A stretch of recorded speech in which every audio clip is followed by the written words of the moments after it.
तो साथियों स्वागत है आप सभी का ड्रीम एग्जाम स्टडी प्लेटफॉर्म पर। साथियों आज हम इस वीडियो में देखने वाले हैं बाल विकास और शिक्षा शास्त्र के 20 महत्वपूर्ण प्रश्न। साथियों भूचाल सीरीज का यह पार्ट 29 यानी भाग 29 होने वाला है। वीडियो को शुरू करने से पहले आपसे एक निवेदन है कि यदि आप हमारे चैनल ड्रीम एग्जाम स्टडी पर नए हैं तो चैनल को कर लीजिए सब्सक्राइब और साथ में बनी बेल आइकन जरूर दबा लीजिए ताकि जब भी हम अगला वीडियो अपलोड करें आप तक नोटिफिकेशन सबसे पहले पहुंच जाए। चलिए साथियों वीडियो को शुरू करते हैं। किसका मस्तिष्क कोरे कागज या साफ स्लेट जैसे होता है? क्या साथियों पूछा गया है इस क्वेश्चन में कि किसका मस्तिष्क है जो कोरे कागज और साफ स्लेट जैसा होता है? प्रौढ़ व्यक्ति का, एक शिक्षक का, नवजात शिशु का, या इनमें से कोई नहीं? क्या साथियों एक प्रौढ़ व्यक्ति का मस्तिष्क कोरे कागज के समान होगा? नहीं होगा। ये क्या शिक्षक का होगा? साथियों यदि शिक्षक का कोरे कागज के समान मस्तिष्क हो जाएगा तो बच्चों को पढ़ाएगा क्या? तो शिक्षक का भी नहीं होगा।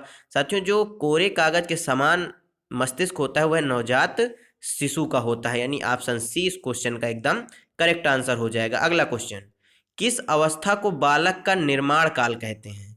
शैशवावस्था को, बाल्यावस्था को, किशोरावस्था को, या प्रौढ़ावस्था को? बताइए साथियों इस क्वेश्चन का सही आंसर क्या हो जाएगा? तो साथियों इस क्वेश्चन का सही आंसर क्या हो जाएगा? ऑप्शन ए हो जाएगा, यानी शैशवावस्था को बालक का निर्माण काल कहा जाता है। आप लोग साथियों कमेंट बॉक्स में मुझे बताइए किस मनोवैज्ञानिक ने ये कहा है कि बालक को जो कुछ भी बनना होता है वह शुरुआती 5 साल में बन जाता है? या किसका कथन है? आप मुझे कमेंट बॉक्स में बताएंगे। अगला क्वेश्चन साथियों, सीखने का आकलन निम्नलिखित पर ध्यान कर रखता है? क्या साथियों सीखने का आकलन निम्नलिखित पर ध्यान रखता है, यानी किस पर ध्यान रखता है? विद्यार्थियों की त्रुटियों पर, विद्यार्थियों की अधिगम शैलियों पर, या इनमें से कोई नहीं, या ए और बी दोनों? साथ में जो सीखने का आकलन है वो किस पर ध्यान रखता है यह पूछा गया है इस क्वेश्चन में। बताइए इस क्वेश्चन का सही आंसर क्या हो जाएगा? तो साथियों इस क्वेश्चन का सही आंसर ऑप्शन डी हो जाएगा, यानी ए और बी। सीखने का आकलन जो है वो विद्यार्थियों की त्रुटियों और विद्यार्थियों की अधिगम शैलियों दोनों पर ध्यान रखता है। एक शिक्षक के लिए सबसे महत्वपूर्ण क्या है? कक्षा में अनुशासन बनाए रखना, कक्षा में समयानुवर्ती होना, छात्रों की कठिनाइयों को दूर करना, या एक सुवक्ता होना? साथियों क्या पूछा, एक शिक्षक के लिए सबसे महत्वपूर्ण क्या है? क्या कक्षा में अनुशासन बनाए रखना सबसे महत्वपूर्ण है, या कक्षा में समयानुवर्ती होना, या छात्रों की कठिनाई को दूर करना? तो साथियों एक शिक्षक का जो कार्य होता है सबसे महत्वपूर्ण है वह क्या है? छात्रों की कठिनाइयों को दूर करना, यानी ऑप्शन सी करेक्ट आंसर हो जाएगा। अगला क्वेश्चन साथियों, डिसलेक्सिया संबंधित है मानसिक विकार से, गणितीय विकार से, लेखन संबंधी विकार से, या व्यवहारिक विकार से? बताइए इस क्वेश्चन का सही आंसर क्या हो जाएगा? साथियों जो डिसलेक्सिया है ये किससे संबंधित है? गणितीय विकार साथियों मतलब डिसकैलकुलिया। क्या साथियों? डिसकैलकुलिया। इस क्वेश्चन का सही आंसर ऑप्शन सी हो जाएगा, यानी लेखन विकार से संबंधित है। अगला क्वेश्चन, सीखना डॉट डॉट है व्यवहार में परिवर्तन, अनुभव तथा अभ्यास का परिणाम, व्यवहार में अपेक्षाकृत स्थायी परिवर्तन, या उक्त सभी? बताइए साथियों इस क्वेश्चन का सही आंसर क्या हो जाएगा? तो साथियों सीखना की परिभाषा क्या होती है? व्यवहार के द्वारा व्यवहार में आया स्थायी परिवर्तन क्या कहलाता है? अधिगम कहलाता है या सीखना कहलाता है।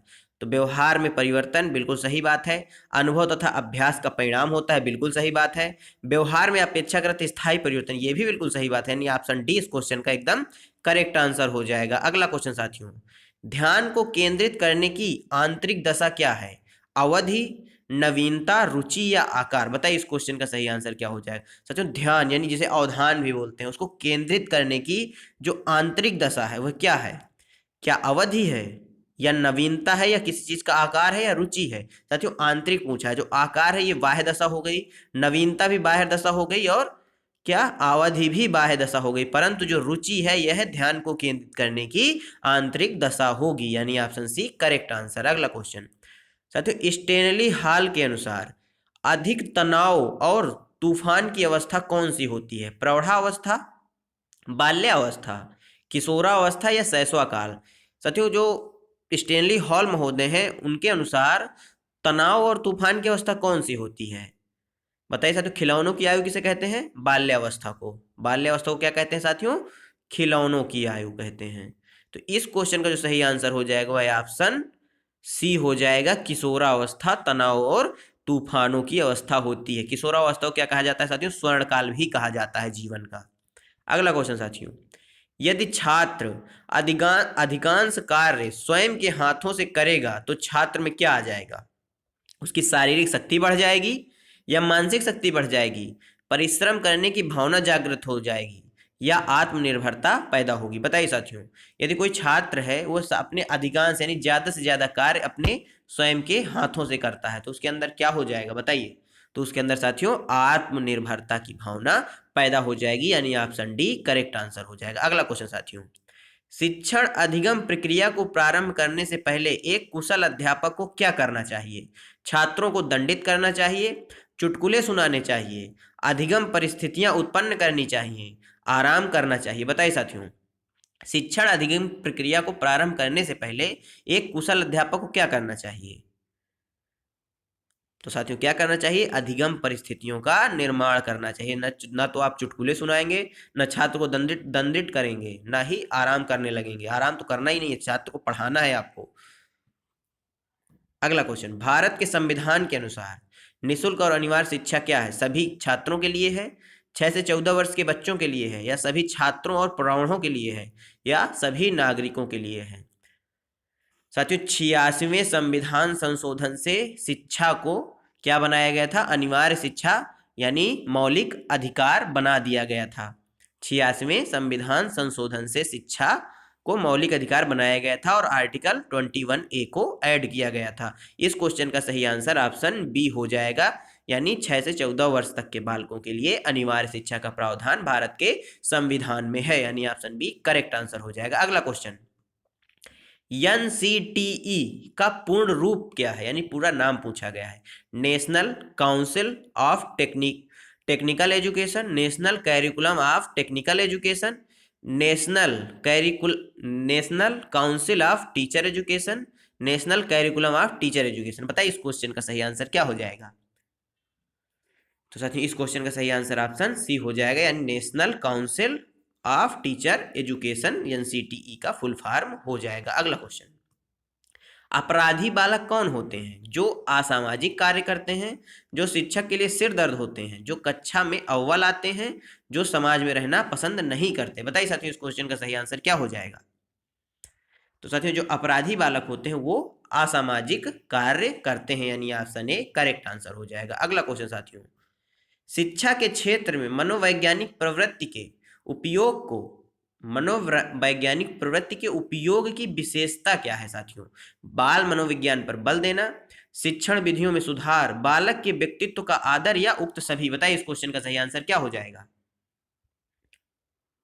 तो साथियों इस क्वेश्चन का जो सही आंसर हो जाएगा वो है उक्त सभी हो जाएगा, यानी जो मनोवैज्ञानिक प्रवृत्ति है इसके उपयोग की जो विशेषताएं है वो बाल मनोविज्ञान पर बल है, शिक्षण विधियों में सुधार है और बालक के व्यक्तित्व का आदर है, यानी ऑप्शन डी करेक्ट आंसर हो जाएगा। अगला क्वेश्चन साथियों, बच्चे तब सर्वाधिक सृजनशील होते हैं जब वे किसी गतिविधि में भाग लेते हैं? शिक्षक की डांट से बचने के लिए, दूसरों के सामने अच्छा करने के दबाव में आकर, या अपनी रुचि से, या पुरस्कार के लिए? बताइए साथियों, बताइए कि जो बच्चे होंगे वो सर्वाधिक सृजनशील कब होंगे, सबसे ज्यादा क्रिएटिव कब होंगे? तो कब होंगे साथियों? जब वह अपनी रुचि से किसी गतिविधि में भाग लेंगे, यानी ऑप्शन सी करेक्ट आंसर हो जाएगा। अगला क्वेश्चन, बाल केंद्रीय शिक्षा शास्त्र का अर्थ क्या है? बच्चों को नैतिक शिक्षा देना, बच्चों को अधिगम का अनुगमन और अनुकरण करने के लिए कहना, बच्चों की अभिव्यक्ति और उनकी सक्रिय भागीदारी को महत्व देना, बच्चों को पूर्ण रूप से स्वतंत्रता देना? बताइए साथियों, जो बाल केंद्रित शिक्षा शास्त्र है इसका अर्थ क्या हो सकता है आपकी दृष्टि से? बताइए। तो साथियों बच्चों की अभिव्यक्ति और उनकी सक्रिय भागीदारी को महत्व देना इस क्वेश्चन का करेक्ट आंसर हो जाएगा। अगला क्वेश्चन साथियों, विकास के लिए निम्नलिखित में से कौन सा एक उचित है? विकास जन्म के साथ प्रारंभ होता है, और साथियों यहाँ पर कुछ मिस टाइपिंग है, जन्म के साथ प्रारंभ होता है, इसको काट देते हैं, यानी विकास जन्म के साथ प्रारंभ होता है। पहला पॉइंट, सामाजिक सांस्कृतिक संदर्भ विकास में एक महत्वपूर्ण भूमिका का निर्वाह करता है, विकास एकल आयामी है, विकास पृथक होता है? बताइए इस क्वेश्चन का सही आंसर। तो साथियों विकास क्या होता है साथियों? इसमें इस हिसाब से तो दोनों पॉइंट सही हो जाएंगे, विकास जन्म जन्म के साथ नहीं बल्कि जन्म के पूर्व से ही विकास प्रारंभ हो जाता है। ऑप्शन ए नहीं होगा। सामाजिक सांस्कृतिक संदर्भ विकास में एक महत्वपूर्ण भूमिका का निर्वाह करते हैं, ये बात बिल्कुल सही है। विकास एकल आयामी नहीं बल्कि बहुआयामी होता है, विकास पृथक होता है, ये भी गलत है, यानी ऑप्शन बी इस क्वेश्चन का करेक्ट आंसर हो जाएगा। अगला क्वेश्चन, बुद्धि के विषय में बताइए कौन सा सही सही पॉइंट है। समय का एक समुच्चय है, एक अकेला और जातीय विचार है, दूसरों के अनुकरण करने की योग्यता है, या एक विशिष्ट योग्यता है। बताइए इस क्वेश्चन का सही आंसर क्या हो जाएगा। तो साथियों इस क्वेश्चन का सही आंसर ऑप्शन ए हो जाएगा, समय का एक समुच्चय है बुद्धि, यानी ऑप्शन ए करेक्ट आंसर हो जाएगा। साथियों ये कुछ गलत लग रहा है हमको, साथियों इस क्वेश्चन को काट दीजिए, ये क्वेश्चन गलत है। अगला क्वेश्चन साथियों, शिक्षण से अधिगम पर बल देने वाला परिवर्तन हो सकता है परीक्षा परिणामों पर केंद्रित होकर, बाल केंद्रित शिक्षा पद्धति अपनाकर, रटने को प्रोत्साहित करके, अग्र शिक्षण की तकनीकी अपनाकर। बताइए इस क्वेश्चन का सही आंसर क्या हो जाएगा। शिक्षण से अधिगम पर बल देने वाला परिवर्तन क्या होता है, बाल केंद्रित शिक्षा पद्धति अपनाकर, यानी ऑप्शन बी करेक्ट आंसर हो जाएगा। अगला क्वेश्चन, कोहल वर्ग के अनुसार शिक्षक बच्चों में नैतिक मूल्यों का विकास कर सकता है। कैसे व्यवहार किया जाना चाहिए, इस पर कठोर निर्देश देकर, धार्मिक शिक्षा को महत्व देकर, व्यवहार के स्पष्ट नियम बनाकर, नैतिक मुद्दों पर आधारित चर्चाओं में उन्हें शामिल करके। कोहल वर्ग के अनुसार शिक्षक बच्चों में नैतिक मूल्यों का विकास किस प्रकार कर सकता है। तो साथियों नैतिक मुद्दों पर आधारित चर्चाओं में उन्हें शामिल करके। आप सभी जानते हैं कोहल वर्ग ने नैतिक विकास का सिद्धांत दिया है और इसकी 3 अवस्थाएं और 6 चरण के बारे में इन्होंने बताया है। इस क्वेश्चन का सही आंसर क्या हो गया, ऑप्शन डी हो गया। अगला क्वेश्चन साथियों, आज के 20 क्वेश्चन यहीं समाप्त होते हैं। आपको आज के 20 क्वेश्चन कैसे लगे कमेंट बॉक्स में जरूर बताइएगा और वीडियो को लाइक करिएगा, अपने दोस्तों के साथ शेयर करिएगा। यदि आपने अभी तक चैनल को सब्सक्राइब नहीं किया तो चैनल कर लीजिए सब्सक्राइब। मिलते हैं आपसे अगले वीडियो में, तब तक के लिए जय हिंद, जय भारत। अपना और अपनों का ख्याल रखिए, सभी का सम्मान करिए।